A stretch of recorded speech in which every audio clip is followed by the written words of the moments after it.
So glad you're with us on the Clank Howard Show, where it's about your empowerment with knowledge so that you can pack a punch in your wallet. I hope you learn ideas from me so you'll keep more of what you make. Our web address, clark.com, CLARK.com. When you have a question for me, clark.com/ask. Coming up in 20 minutes in today's Clarkrageous Moment, an ugly practice does not go away. Phone cramming, where you get ugly, trash, phony charges on your home, business, or cell phone bill, and the phone company is in cahoots with the crooks because they take a third of the cut. I'll tell you the latest where people are being ripped off with phony crams in just 20 minutes. And later this hour, it's amazing how many people get hassled by debt collectors. I want to tell you about new rules of the road for debt collection, and that's coming your way in just a half hour. I want to tell you about an opportunity and a hazard that is growing as an option for you on the web. I first saw this, I don't know how many weeks ago, at a website called Jet, JET.com, the people that were just bought by Walmart.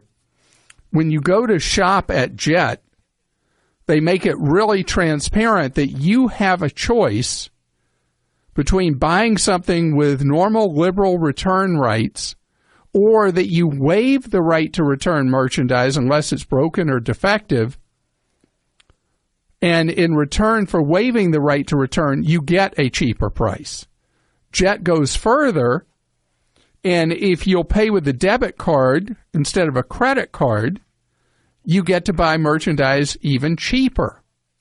Now, that is dangerous because when you buy online, you give up any rights to charge back if you don't receive merchandise if you pay with a piece of trash fake Visa or fake MasterCard, where with a real credit card, you have the right, if you don't receive goods or services, to dispute with the card issuer. On the other hand, if you pay with a Visa check card or the MasterCard equivalent, even though you'd be getting a lower price, if the goods don't show, you're out the money. But I digress because the trend I want you to be aware of is that the return rate, especially with something like women's clothes, is a massive issue for online sellers.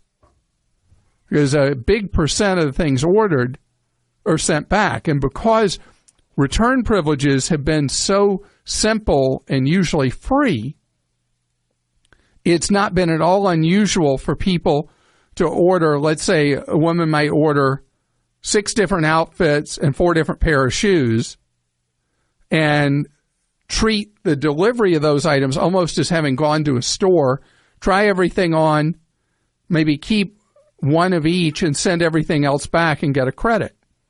Well, that is Armageddon for a retailer.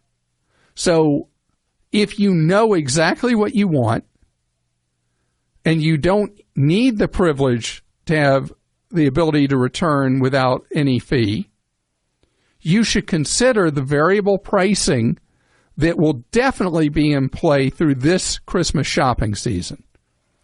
And I'm usually, when I buy something, I'm pretty decisive about wanting that item, and I take the lower price. On the other hand, if you know that you're not really sure and returning the item is an ever-present possibility, then don't take the bait, don't take the cheaper price.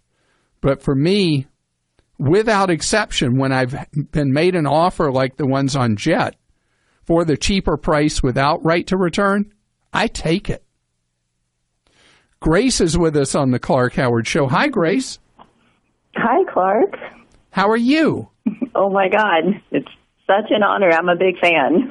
Well, it's great to have you here. And you are going on a trip to a land far, far, far away. Yes, it was a fantastic deal that I saw online. And so we just made a very impulse purchase and decided let's go ahead and buy this ticket. And where are you headed? To Australia.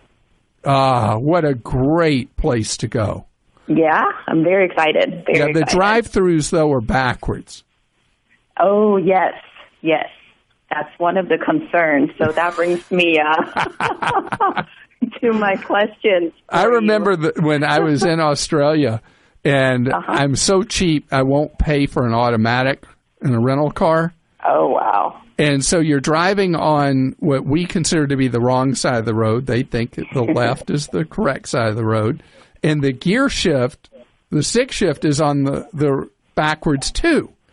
And getting those things coordinated was very, very hard for me. And I had a lot of trouble on traffic circles and things like that. Wow. So that's going to be a challenge. So here's what I'm thinking. My main question for you today is around what's the best way to get around once we land, and both locally and between cities. Are there good, cheap websites we can get domestic flights from? Yes, the flights within Australia are so cheap, you're going to think that it's a computer error. It's not at all unusual for flights between Australian cities to be as little as $40 one way. Oh, wow. So if you go to my favorite airfare search engine of the moment is google.com/flights. Okay. And so if you put in a city pair in Australia and you just pop it in about a millisecond, it seems, Google Flights will give you the choices available for that travel date. Oh, do I need to buy those ahead of time, pretty far in advance then, or can I just land? The way it works much like with a discounter would be here, that if you wait till you're there to buy a ticket, you're going to pay a much, much higher price typically than if you plan an itinerary and buy in advance. Sure. Okay, great. One thing, a lot of the deep discount fares you see, it's going to be kind of like flying Spirit or Allegiant or Frontier in this country. Everything else is extra. Gotcha. Yeah, that's no problem. We are both very good at traveling cheap. Also, we're avid listeners. Well, don't be surprised if, when you fly the deep discounters here, you pay more for a carry-on suitcase than you do for a check bag. Okay. So you got to plan for that. Gotcha. Okay, I'm taking notes. And how many of you are going? Oh, just my husband and I. All right, so you're looking at hotel rooms in that case. Because of the decline in the Australian economy is very heavily resource-based, minerals, that kind of thing, digging for gold, precious metals. And the economy there is in a deep slump. And so the cost of hotel stays across Australia has become much cheaper. Really? Because what we've looked up has been pretty high. Well, it was one of the more expensive places in the world to go, as an example, going to Sydney, but has become much cheaper. And if you look at Priceline and Hotwire, especially Priceline for Australia, and you look at 4- and 5-star hotels only, where you don't know the hotel, but you know the star level and how people feel about that hotel, you can save big money, and even in Sydney, get a hotel below $100 a night. Great. Well, thank you so much. And I have on Clark.com a guide to how to buy hotel rooms on Priceline and Hotwire. Oh, I see. I will definitely check that out. So one last thing. Do you think we'll need a car to get around, or is there enough transportation? Not in Sydney. Maybe not in Melbourne if you're going to go to Melbourne, but elsewhere in Australia, you will want a car. I see. Okay, because we're planning on spending the most time in Cairns and probably... Yeah, you'd want a car. Okay, I see. So, and again, the first 2 hours in a car rental in a country where they drive on the other side of the road is very dicey. Krista is going to be driving a rental car in Ireland. And fortunately for her in Ireland, the roads are so narrow that it doesn't really matter what side of the street you're on. But it will be tough for her. Yeah, I drove in South Africa, other side of the street, like across the bottom of the country, and it was scary at first. And there's so many rotaries there, you know. It's like, I don't know if it's like that in Australia, but woof. But you survived it. Yes. So have a great, great time. And Bruce is with us on the Clank Howard Show. Hi, Bruce. Hey, hello there. What an honor it is to talk to you. Well, great to have you here, Bruce. And you are bringing up a true Clark rage. Oh, I hope so. Not that you need to be outraged, but here's one more thing. I go to the local office supply store and see all these printers, all-in-one printers that are all around $100, and they seem to have every bell and whistle that exists. But like the old business model with the cameras and the expensive film and the razors and the expensive razor blades, I don't want to buy a cheap printer and then have the toner eat me alive every time I walk into the store. So you don't like paying $7,000 a gallon? Did you know that's what printer ink supposedly costs? Well, I heard that stuff, you know, if you make a mistake, that little white stuff in the jar, you know what I'm talking about. I heard that's like $50 a gallon, but I had no idea what you're talking about. Wow. So the printer model has worked beautifully for Hewlett-Packard for years. They make very high-quality printers. They dominate the printer industry. They probably lose money on every printer they sell, and then they make zillions on the ink. Mm-hmm. But one company has gone a different route, and it's Epson. Okay. Epson has a line of printers called the Echo Tank. The model numbers all start ET, like the movie from forever ago, ET. Sure. For Echo Tank. And the printers you pay a real price for. And the nicest of them are over $400. Okay. That could handle a small business's printing needs. But they come with 2 years of ink. Wow. And then after that, the replacement ink, I think, is $10 a year. It's something like that. Mm-hmm.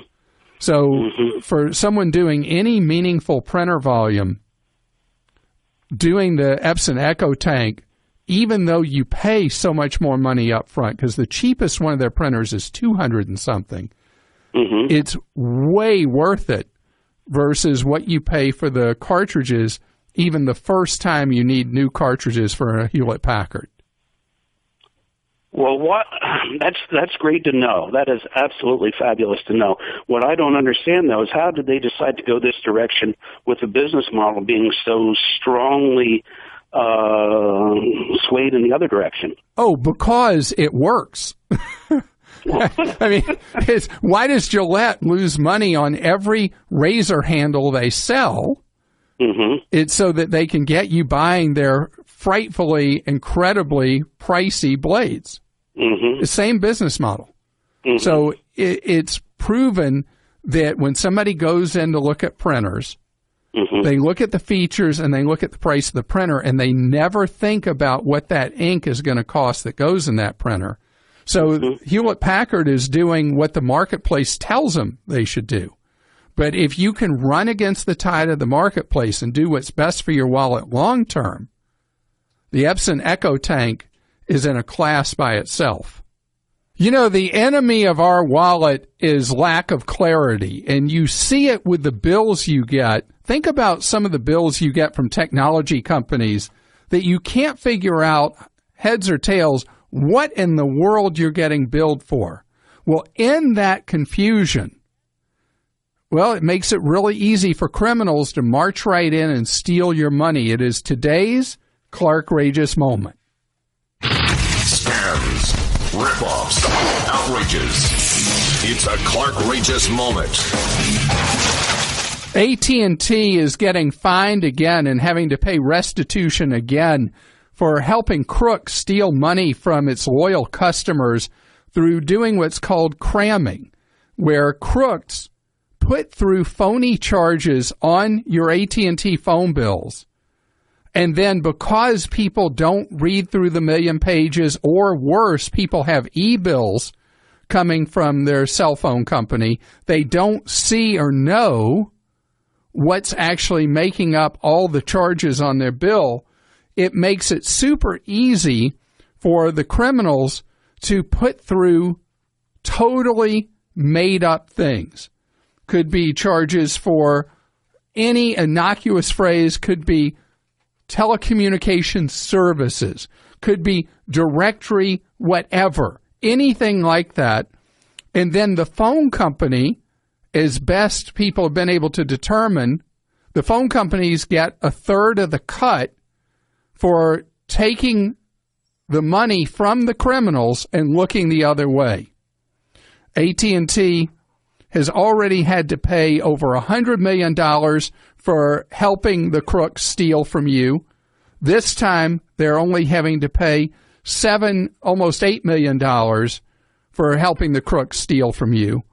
AT&T says that they're putting procedures in place to prevent this going forward. But, this has been going on for so long, and the financial incentives are so strong for the various phone companies across this country, for cellular and for anything else, business lines, whatever, to look the other way and take their cut in the commission, that it is your and my responsibility to take the time to go through a phone bill page by page, and if there's a charge that looks weird, that the description you don't understand, pick up the phone that bill's about, call your phone company and say, what is this?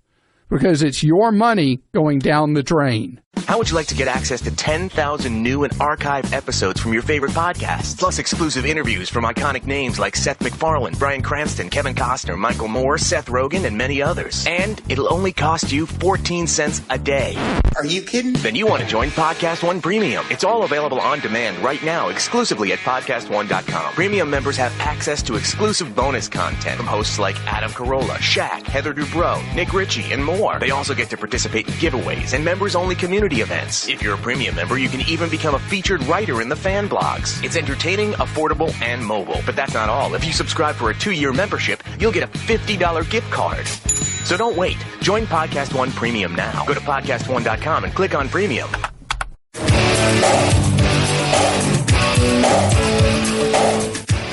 I'm so glad you're with us on the Clank Howard Show, where it's all about you learning ways to save more and spend less. And don't let anybody ever rip you off. We're going to talk about a big rip-off that drives me crazy in just a second. Our web address, Clark.com. That's not the rip-off. Clark.com is the antidote to rip-offs. You got a question for me? Clark.com/ask. Now, I always mess up that word. Did I pronounce it right this time, Krista? Antidote? Anecdote. I said antidote to scams. Oh. Yes, antidote. Yes. I did it right? Yes, sorry. No way. No way we'd had a Clark stinks about that. But what really stinks are the rogue bill collectors, debt collectors, that come after people who don't owe a debt. Do you know there are more complaints filed with federal consumer officials about debt collectors than any single other thing that goes on in the country? The number one source of complaints? The reason is simple. Starting last decade, scavenger collectors were set up, many backed by big Wall Street houses. That what they do is they buy debts for as little as a fraction of a penny on a dollar. These are uncollectible debts, maybe from long ago, or that the records on them after banks changed hands, banks went bust, whatever, the records are very incomplete. And they buy them anyway. And then the scavenger collectors go after anyone they can find of same or similar name to the individual they have on a printout. The printout would not have any real description of the debt, any accurate amount of the debt, anything like that. But the scavenger collectors that account for most of the problems with debt collection in the country, the only thing they were about was taking what they bought for maybe a penny on the dollar and typically turn it into 14 cents on the dollar. That they would have success using tactics of intimidation and, as has been discovered through recordings, secret recordings and things like that, threaten to kill people, threaten to put people in jail, talk to young children and tell them mommy's going to go to jail if she doesn't pay this and things like that. It is an industry that is, let me tell you, being a bill collector or debt collector is not an easy job. It's a thankless, difficult job. But there are many organizations in this country that do it right. Unfortunately, the whole industry is being tarnished by these scavenger collectors. And it has hurt me so much over the years when someone will call into me and it will turn out that they have paid a debt that was not theirs because they were so threatened by the debt collector. May have been someone who had a name similar to theirs, but the debt collector doesn't care. The debt collector just wants money. And by making threats of violence or jail or whatever, they have been able to convince people to pay money they don't owe by calling people hundreds of times a day. Unbelievable practices.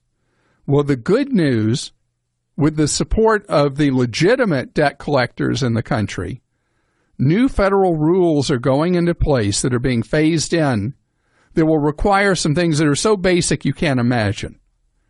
Number one, a debt collector will have to have real proof that you owe a debt. How amazing is that?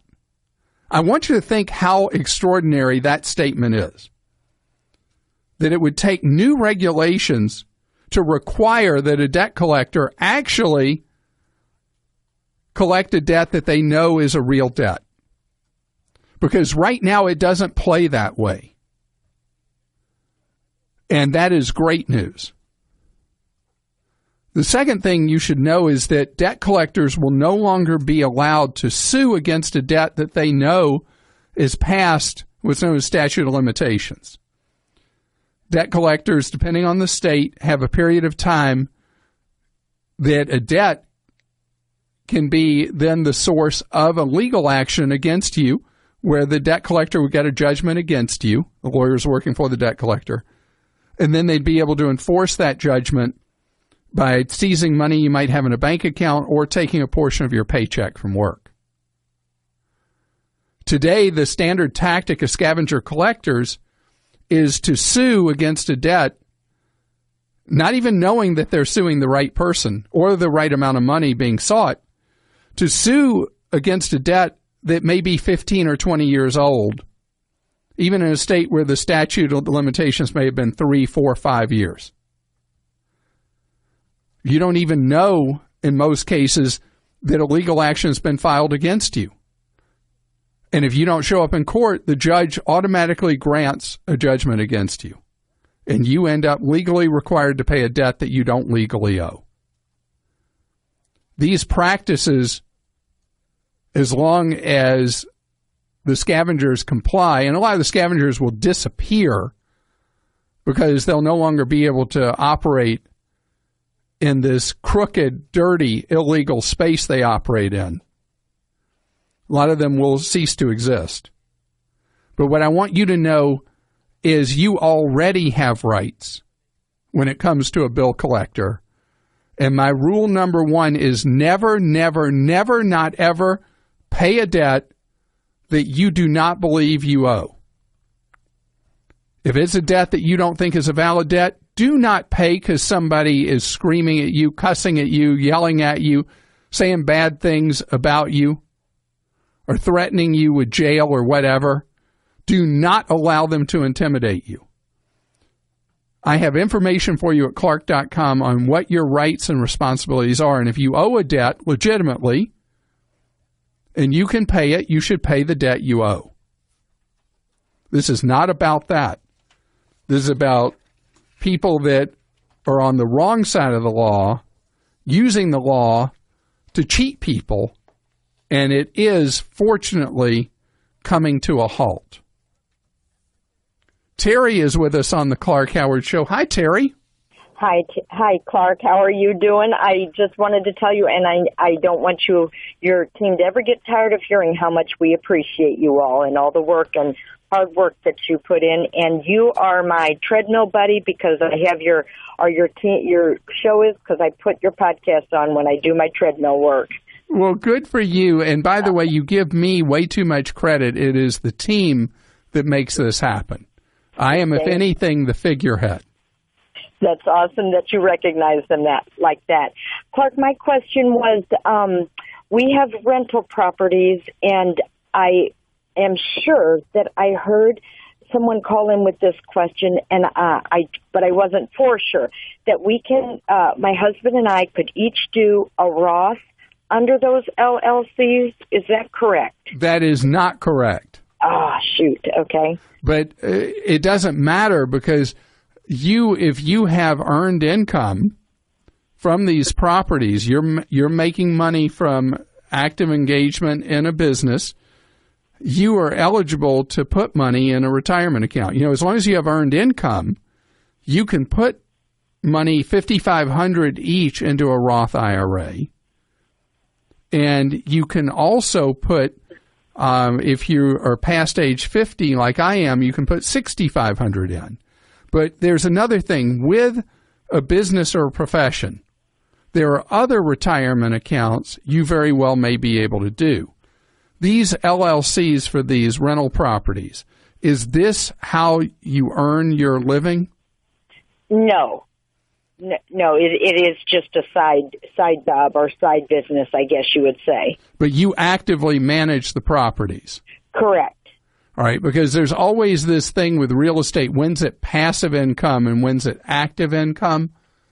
But in a normal business, you are able to do a retirement account in that business. It would not be a Roth IRA, but you could do a retirement account. The real estate scenario is more dicey. So do you and your husband both have regular jobs? No, my husband does. I stay at home. All right. So you are still eligible for him to do a Roth and you to do a spousal Roth. And the fact that you have the LLCs for the rental properties then becomes irrelevant anyway. So do you do Roths right now? Yes, we do. And do you fully fund those for each of you? Mine, I work on it, and my husband does his. Okay. So if you wanted to do anything more, that would be where I'd do the effort, is getting to where you're maxing out those Roths. Okay. But you bring up something that I'm so glad you mentioned, and that is the value when you have a side business of doing retirement accounts. And most people who have side employment, which again, rental properties, depending on how they're structured, may or may not be considered to be a true side business for the purpose of doing what I'm about to say. But if you have like 1099 income, you're doing self-employment income, you are eligible to do a very, very easy to set up, takes like no paperwork, for free, to set up a Sept, a simplified employee pension, that allows you, in years you can afford it, in years you've made a good profit from your self-employment income, you're able to put huge money aside into a retirement account. To a year where you can't afford to, you can put nothing. The Sept is a half-page form that you don't even file with the IRS, but you provide it to whatever company you want to set up your Sept with, and you can use any of the low-cost companies on my investment guide and just start putting money into it. The maximum this year is maybe $53,000, somewhere right in there, that can go into a Sept, way beyond the limits of what you can do with a Roth or even with a traditional 401k. Mark is with us on the Clank Howard Show. Hi, Mark. Greetings. How are you? Great, thank you. You have triplets. Yeah, don't drink the water in Indiana. It's bad for you. I guess so. Wow, but you got it all done at once. So you are on such a different plan. I have 3 only children, is what I call them. Because my kids are 27, 17, and 10. Well, 3 girls, 11. It's drama all the time, but I'm living the dream. So you gotta live in the moment, and so that's what we're doing. All right. Well, how can I be of service with the triplets? Well, the question I have, my wife and I have both frozen our credit, and with 3 girls, age 11, at what age would you suggest a credit freeze for them? Even if you have no credit, can you freeze something that you have no credit on, or is it just good to freeze it, period? Well, that is a great question because kids are far more likely to have their identity stolen than an adult. Because for a criminal, a kid is a clean slate and they can establish a whole new identity as if, as that child's, full name, the whole bit, and that kid's social security number, because they've got no real history there. Right. So they can set this whole thing up, which is why, and it's not discovered typically till if a kid goes to college at age 17 or 18. So at 11, it's a great idea to do it, but it's a lot of work to set up a credit freeze for a kid. So it's a lot more difficult than it would be for an adult. Right, because for an adult, you just go online to the websites of the 3 bureaus, right, set aside about 15 minutes of your life, and it's done. With the kids, you have to mail in information to the credit bureaus, prove that you have a right to do so. It's like going back to the analog era. Nice. It's like 1990 all over again. Now, you happen to live, roughly half the nation's states allow child credit freeze, and Indiana is one of those states. This started in Maryland perhaps 3 years ago, as the only state in the country that permitted it. And like in a blink, when you think about legislatures around the country, that it's been adopted so quick, it shows what a problem child identity theft has been.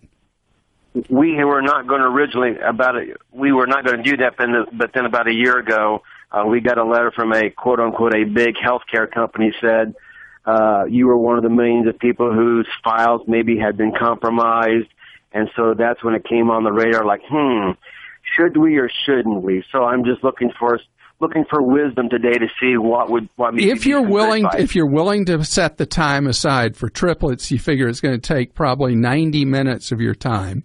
Okay. If you're willing to do that and provide the documentation to the bureaus and pay the fees, which are relatively small, because you'd be freezing each kid for the next 7 years with the one-time fee, I would say that if you can get that time aside, it would be worth it. The medical thing you talked about, do you know there was another breach just in the last week of a big medical system?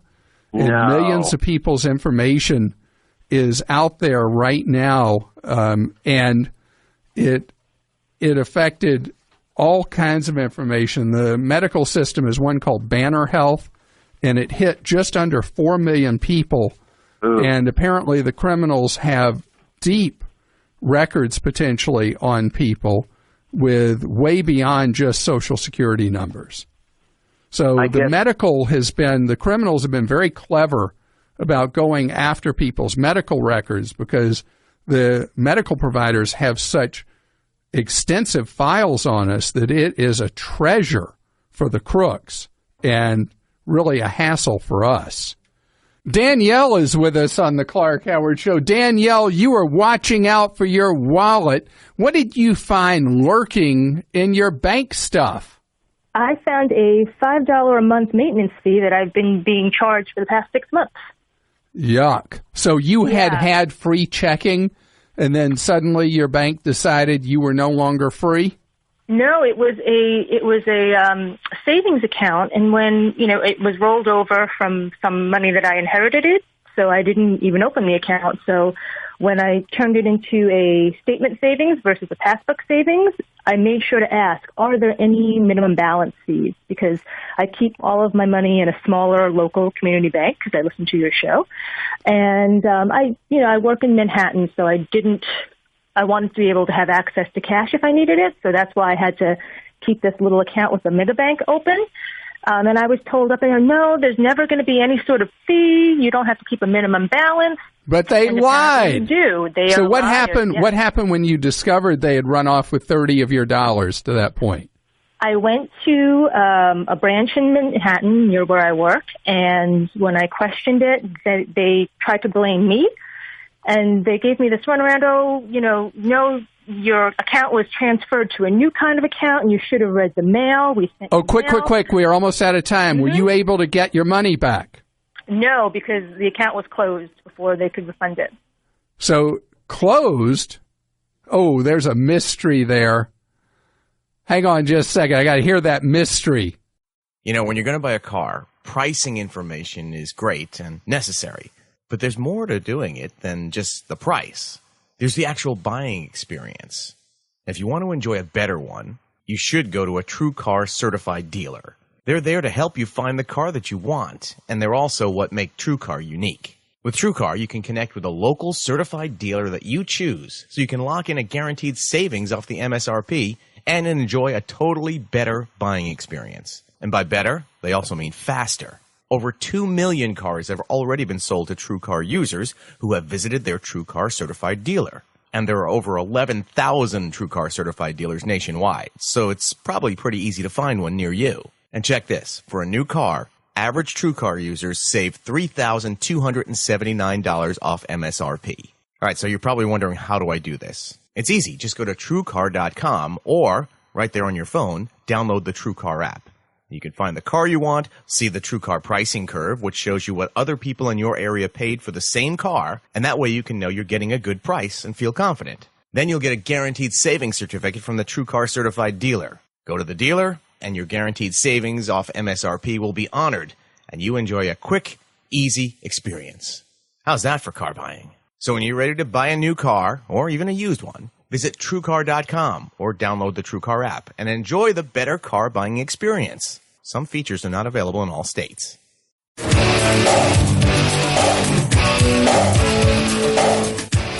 Hi, I'm so glad you're with us on the Clark Howard Show. Why? Because together we learn, together we empower with ideas, with knowledge, where you can take more control of your wallet. I have important information about your wallet coming in just seconds, how to stretch your dollar a way you might not have thought about. Coming up a half hour from now, college starting again in a lot of the country in the next few weeks. You want to send a kid off to college with some plastic. What plastic should they go with? You don't want them to have a credit card, so what's the alternative?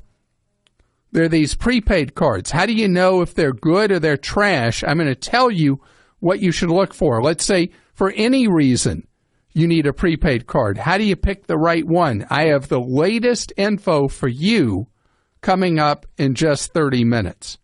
Our web address, clark.com. When you have a question for me, clark.com/ask. So I said, how do you stretch a dollar better? The answer to that, one of the most unusual answers, is choosing where you live. You know, in America, people used to pick up and move for all different reasons, job opportunity, weather, who knows what, taxes.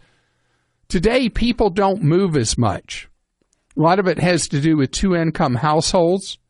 It's more difficult with two careers going on to pick up and move somewhere else, is what they call the trailing spouse. One of you moves for a better opportunity. What happens to the other's job or career? So people don't move as much. But when you do choose to move, there's enormous differences in buying power based on where you move. Now, where do you think is the most expensive state in the country to live? I know that most people would give the answer California. And California is, according to the Bureau of Economic Analysis, this is a federal study, California is a very expensive state to live in. In fact, all the expensive ones will make sense. But this is in order. It takes $1.18 in Hawaii, $1.17 in Hawaii to equal what $1 would buy you on average elsewhere in the country. In New York, it takes $1.16. In New Jersey, $1.15. In California, $1.12. Maryland, $1.10. So all these states, you've got to earn that much more to be at an equal point with people elsewhere in America. Where else is expensive? Connecticut, Massachusetts, Alaska for obvious reasons, the same as Hawaii, the remoteness. But this one would be a surprise because it's a very low tax haven. New Hampshire ranks as one of the more expensive states in the country to live in when you look at overall living costs. As far as the cheapest states to live in, Mississippi wins the crown. $1 in Mississippi goes much further than anywhere else in America, followed by Arkansas, Alabama, South Dakota, Kentucky, West Virginia, Ohio, Missouri, Oklahoma are the cheapest states. Now, taxes are definitely a factor in where people choose to live. A lot of moving trucks going from California to Texas, very few going from Texas to California. The income tax in the state of Texas, 0%. The income tax in California for wealthy people, I think, is 15% now. For ordinary earthlings in California, about 8%. So taxes are a factor, but as an example, Texas is just slightly cheaper than the national average. Florida, right at the national average. So in spite of my obsession with taxes, it is a factor, but not the overriding one. You can see the full list from the feds, what they call price parity by state. On Clark.com, we've got the chart with the stats, and it is very clear that when you're looking at a job somewhere else in the country, or you're looking for a more affordable cost of living, that knowing this chart can help you make a smart decision if you are somebody who has some get up and go. Paul is with us on the Clank Howard Show. Paul, you are from Ohio. Are you surprised that Ohio is one of the least expensive states in the country to live in? No, that's not very surprising. I've been to plenty of other states and paid all sorts of higher money, and always glad to get back to Ohio where rent and food and gas and everything is a lot less expensive. So what are you paying right now for gasoline? I think I just filled up today for, I don't remember exactly, but $2.20 something. Now, you know, people are laughing at you in the low-tax states on gasoline where they're paying like $1.55 right now. That's not bad either. Yeah. So what's going on with you? How can I be of service? Well, my question for you today was, later on in life, I have both a thrift savings plan and a federal retirement. But I was looking more in the shorter term. I have maybe about $3,000 to play with that I was possibly thinking about investing in something like gold and silver. I didn't know if that was a good idea or if you had any suggestions that would be a lot better. Well, gold and silver are not really investing. Gold and silver are what economists call a hedge, meaning that you own positions in gold and silver against the possibility that the world has chaos or worse.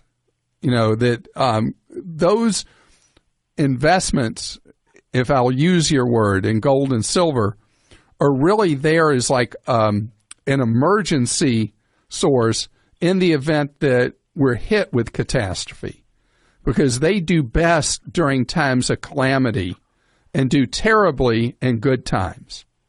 So they work kind of opposite of traditional investments you'd have like in your thrift savings plan. Okay. So if you did want to buy gold or precious metals, The thing is, you don't really want to possess the actual physical gold or silver or any other precious metal because it's difficult to buy and sell. You pay a big spread between the price you buy it for and the price you can sell it for. And you also have to store it with the risk of theft.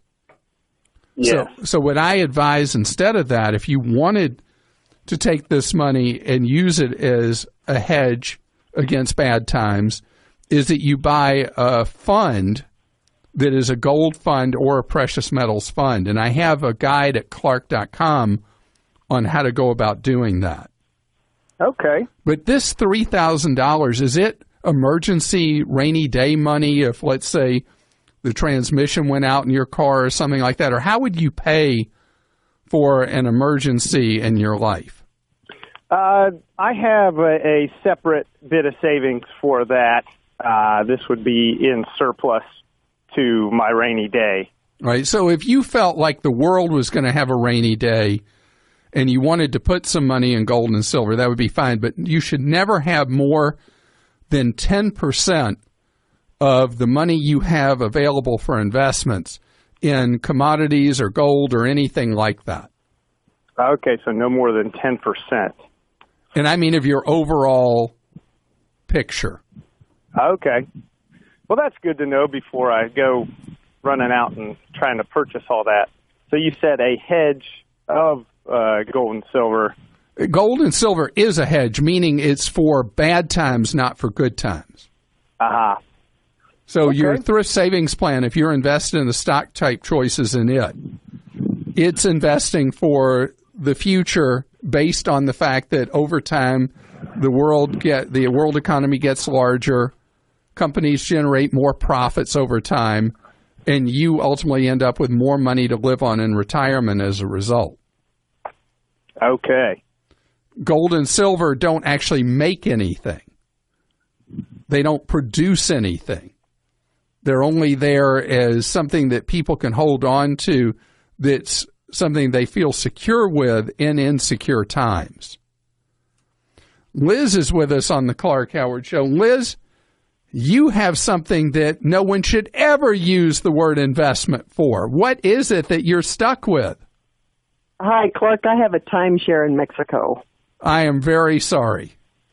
I am too. How long have you owned it? Quite a number of years. I've only used it once when I was down there and got suckered into buying it. It doesn't have any annual fees unless you use it, so I've never paid any maintenance fees. Really? And no, sir. And I have never heard of that. So you only pay a user fee in a year that you use a week, but other than that, it just sits there and doesn't cost you a penny. Right. It cost me a pretty penny on the front end, though. How much did you pay for it up front? $18. Okay, I'm barely still standing because you hate to walk away from that kind of money. I know. I'm going to pay what I call the stupid tax on it. Well, anyway, a company that shall remain nameless has sent me a contract where they would buy it from me, and after it's sold, they subtract 5% for their fees. And my mom always said if it's too good to be true, it probably is, and I want to know what you think. So they say they're going to pay you up front, or do you pay them up front? No, they say I don't pay them anything up front. And so they don't pay you anything, you don't pay them anything. No, once it's sold, once they buy it from me, they would take 5% off the top. Well, I mean, that's a seller's commission of 5% is not terrible at all, but I'm looking for the catch here because I'm always skeptical when somebody says somebody's approaching them with a sales plan to sell their timeshare. So you don't pay them anything. All this is a listing agreement. I guess that's what that is. But the catch is they say they'll buy it for $29,500.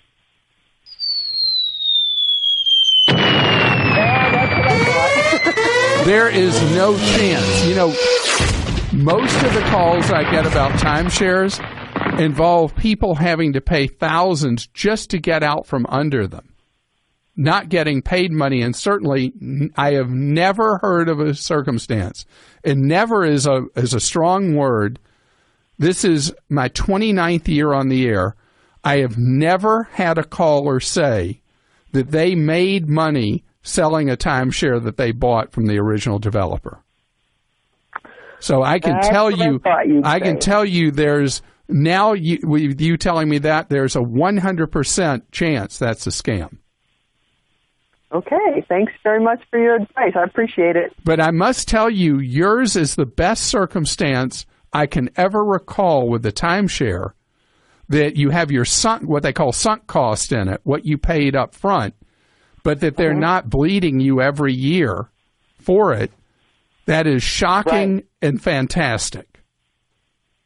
So in a bad situation, at this point. in a bad situation, you got the best picture I've heard. Don is with us on the Clark Howard Show. Hi, Don. Hi, Clark. How are you? Great, thank you, Don. How can I serve you today? Basically what I'm doing right now is I'm looking for a job, re-entering the job market, and it's been a while since I really looked for a job outside the company that I had worked for. And I was wondering if you could recommend any legitimate websites for where you can look for jobs. How many years did you have with the company you were with? 15. 15. All right. So what's changed in those 15 years is that for someone who would be what's called mid-career, LinkedIn is the number one tool that people use. Okay. Are you on LinkedIn? Yes, sir, I am. And have you found it not to be successful linking in with other people, or? A little bit. I admit I haven't really pursued it as aggressively as I should have, but I really don't see a lot of the opportunities that I would be expecting my applications to be successful. All right. So, do you have a specific set of skills that is it's more individualized to the company you were with, or to a particular kind of job? It's to a particular kind of job, and to some extent to the company that I was with. Yes. All right. But it is a specific kind of job that there would be other employers that have something that would be equivalent, right? Yes. How many competitors are there, direct and indirect, to the company you worked for? 3 to 4, plus a lot of their customers that used our product. Then that's who you want to be. You want to make a list of those customers and of those competitors. That's your target. Okay. And you can use LinkedIn in combination to try to find people at those customers. You probably know some people at the customers from your 15 years. That's true, yes. And so you want direct contact with those people that are the people who know you, who know the quality of your work, know your experience.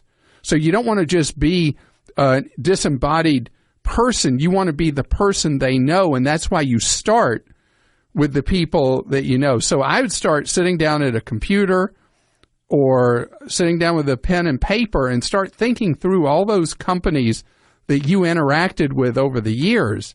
And, Don, those are your greatest prospects and targets for you to find employment, because they're people who already know you, know of your work, and know your skill set. And start there, spend your time there, and you never know where contacting those people spends out to another person or another company you might not have thought about where your skills would be applicable. Good luck to you. Stay tuned for 60 seconds of AP News headlines right after this podcast.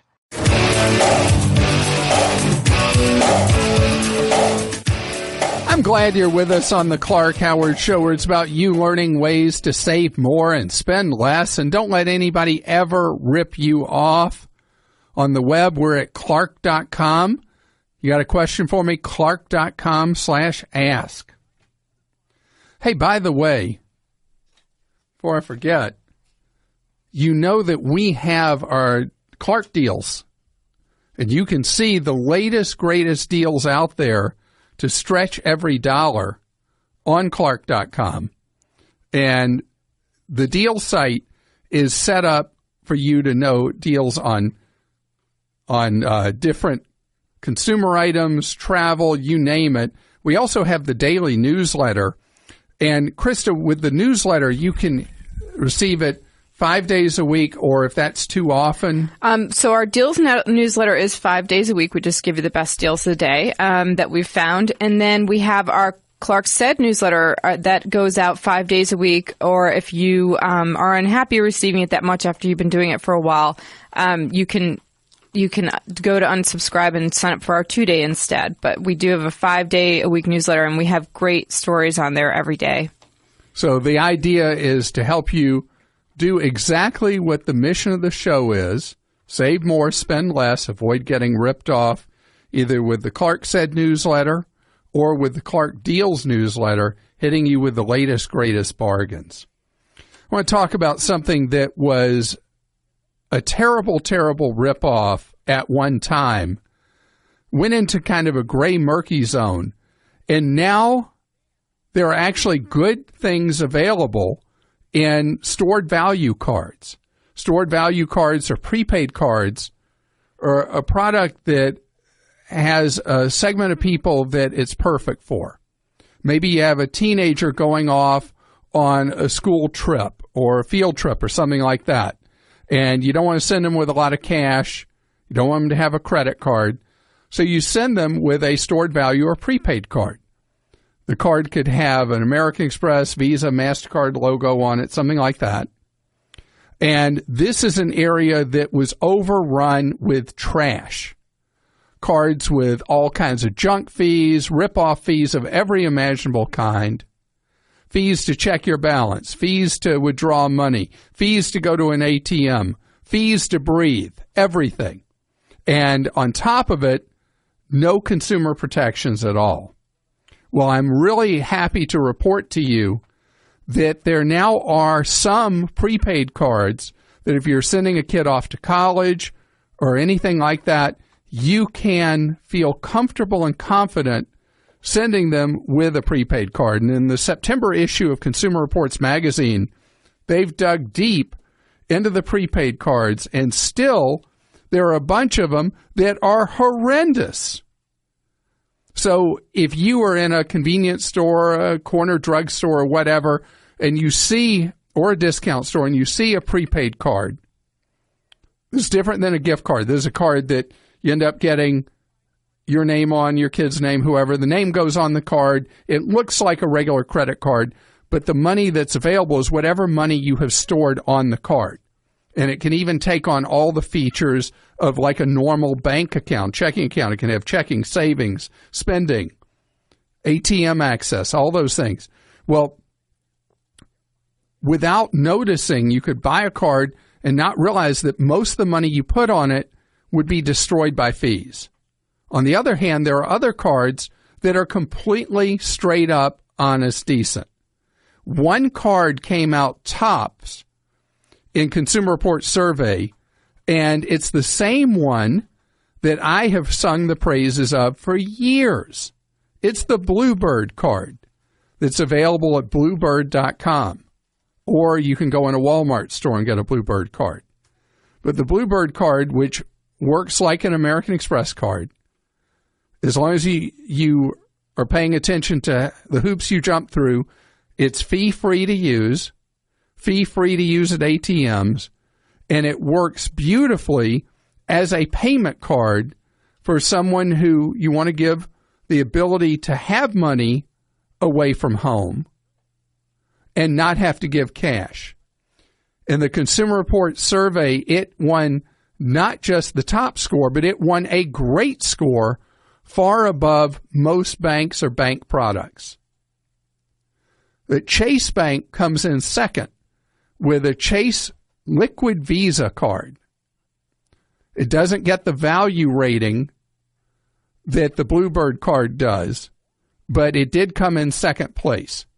And then Green Dot, which is the most well-known of these, Green Dot is just a hair behind the Chase card.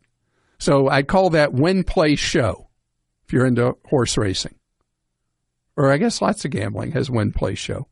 Anyway, when you're looking for the best, and why not get the best, the Bluebird card from American Express that you get at Bluebird.com or Walmart is the absolute superior way for you to put money into the hands of a family member that would be safe and secure and fee-free.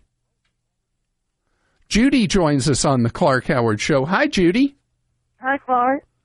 Judy, you have a daughter who's in her second year of college. That's right, yes. Is she enjoying it? She loves it. Great. Well, how can I be of service? Well, Clark, I listen to your show all the time. I love it. Thank you. And we were considering taking out a private loan. She has federal loans that cover about 2/3 of her tuition. But that leaves a little bit left over, and we were looking at maybe doing a private loan to cover the difference, but then I heard on your show the other day that was not a good idea. Yeah, generally, if you cannot afford to pay that 1/3 of cost, taking out a private loan is dicey, because even though they may well, the loan rates on the parent loans were just cut recently for this fall. Mm-hmm. And I think, are they 5.6 now? I'm trying to go by memory. I think that I looked at, the Parent Plus loans yesterday were right around 6. Okay, because they were higher, and the rates were just reset in July. And I'll get you the exact rates hopefully in a minute. But the private loans will likely be in similar territory, but are much less flexible on the ability for you to actually pay those loans back. So the federal program is, and I was wrong, the federal is 6.3 for this year. For the parent? Yeah. Mm-hmm. So the private loans, right now you may be able to find a fixed rate on one, depending on your credit score and circumstance, at 5-point-something%. So you might get even as much as a point lower on the private loan. And that's interesting, because we did apply for one private loan, and the rate they gave us was 9.9%. That's when I said, wait. Wow, you certainly would not want to do that. No, that's when I stepped back, and it was interesting because that very day I was listening to your show, and you were saying to stay away from private loans. So I thought, well, okay. Then your website said you shouldn't, if you can't pay that, then you need to choose a different school, or I've forgotten what else she said, but she's already in her second year. So we're just looking at about $4,000 that we need to cover for her. We're trying to figure out the best way to do that. Well, I would do the Parent Plus loan. Okay. So I think that would be the right thing for you to do. And going forward for her, the 2 years after that, would you recommend the same thing? Absolutely. That she borrow the max she can under the loan she can borrow, and then when she exceeds her loan authority on the federal program, that you do the Parent Plus. Now, again, the rate resets every summer for each year, so it'll reset twice more if she gets through in 4 years. Okay. Well, the other, and she's a great kid, but the one thing we were worried about is we want her to pay these loans when she's finished, and not us. Well, that's the thing with the parent loan. That's not the deal. Right. we're just. I'm not. And by the way, with the private loans, they're going to make you co-sign generally anyway. Right. They did. Yes, that's what they were asking for. So that's actually worse than you doing the Parent Plus loan. Oh, okay. I didn't know that. So if you're going to cover that gap, then no matter how you slice it, you're going to be legally responsible. You can have the deal with her that she's going to pay them, but you will be the legally responsible party, whether it is a private loan or a federal, But definitely with the loan rates you are being offered, without doubt, do the federal.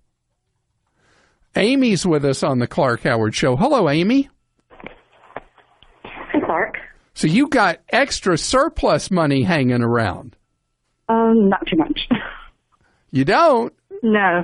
A little background. I'm 45. My husband's 52, and we both work for our county government. He's in law enforcement, and he has a pension through his job, and I have a pension as well. And we have some surplus income after all the bills are paid. And we're wanting to do a Roth IRA. I just don't know who to do it with. Also, a little bit more background is that we also have 2 kids in college. So. Wow. So you've got the college thing just like our prior caller. Yes. So do you need some of this surplus money to help with their college right now? Or No. are they? We want it solely for our retirement. All right. So then, yes, definitely you do want to do the Roth. And your husband can do more money in the Roth than you because he's past age 50. Okay. So he can do $6,500 a year. You can do $5,500. Okay. And on my website at clark.com, on my investment guide, I've got the low-cost companies. Okay. So I did see the different companies you have listed. I just don't know who to go with or what would be my best choice. Well, I mean, it's like talking about which of your children is your favorite child, right? Okay. I love all 4 of those choices there. Okay. So I'm fine with you using any of them. The cheapest of all of them generally overall is using Vanguard, but the easiest choice to do is the Target Retirement Fund, where you pick the year closest to when you're going to retire. It's quick and easy. You just pop in the money each year. Little T is with us on the Clark Howard Show. Hi, how are you today? Hey, I'm doing great. How are you, Clark? Good, thank you. So you have a question for me about something you want me to settle as a disagreement among you and your husband. Is that true? Well, I just want to get educated a little bit. All right. Years ago, he, before I ever came into his picture, he paid for a company for an advisory type company for investing in stocks and what have you. And they send him emails and he deals with them, all these years. And recently I just learned, he went with a company that teaches him how to sell and when to sell and how to balance his investments.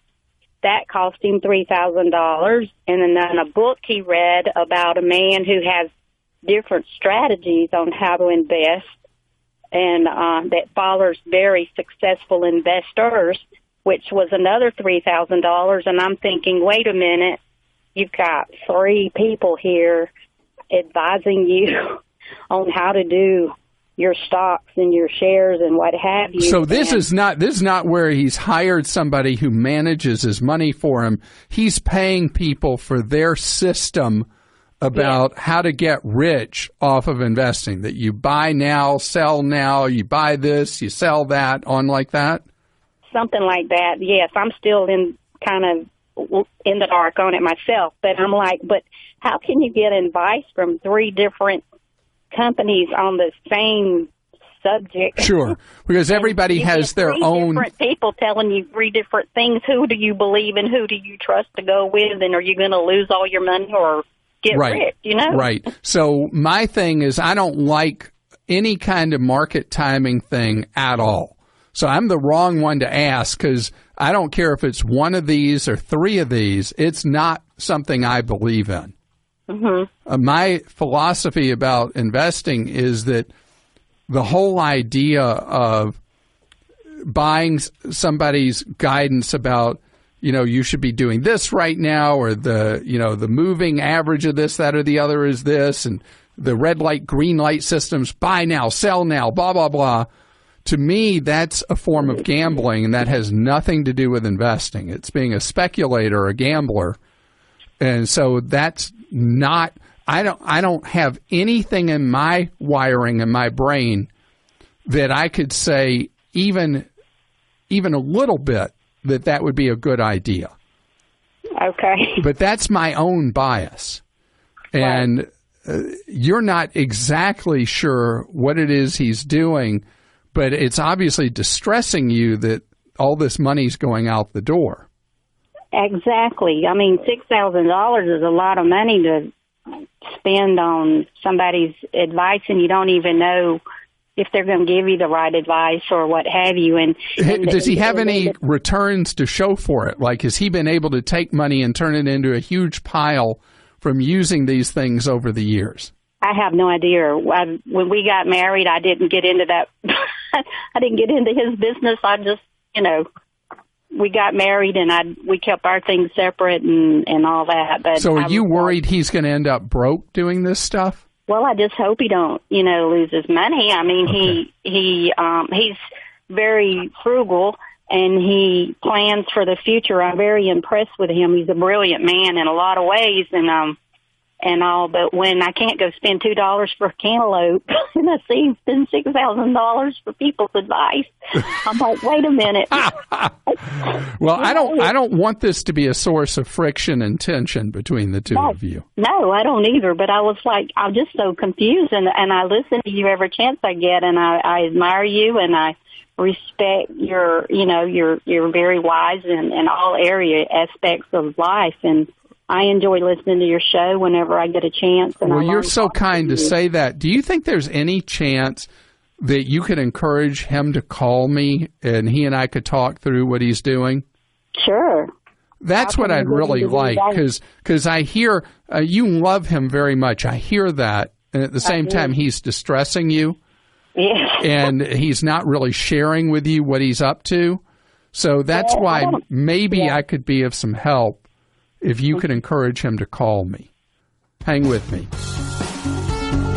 Thanks for listening to the Clark Howard Podcast. Download new episodes every Monday through Friday at podcastone.com. That's podcastone.com. Stay tuned for the latest AP News headlines from Podcast One right after this. When shopping for car insurance, consider this. Geico has been saving people money on car insurance for over 75 years. So if you're serious about savings, it's simple. Go to geico.com. After 75 years, they know how to save you money. AP Update, I'm Ross Simpson. Hillary Clinton and Donald Trump campaigned today in Ohio, a key battleground state that both need to win in November if they have any hope of moving into the White House in January next year. Clinton, battling a bad cough, spoke to a Labor Day rally in Cleveland. Boy, we have 63 days to go. Before her voice gave out, Clinton cracked a joke about her Republican rival. Every time I think about Trump, I get allergic. Donald Trump told folks at the Canfield Fair in Ohio he wants to bring back jobs to the United States. We're going to bring jobs back to Ohio. We're not going to make these horrible trade deals anymore. Labor Day is the day political candidates shift their campaigns into high gear, and that's what Donald Trump and Hillary Clinton did today. AP Update, I'm Ross Simpson.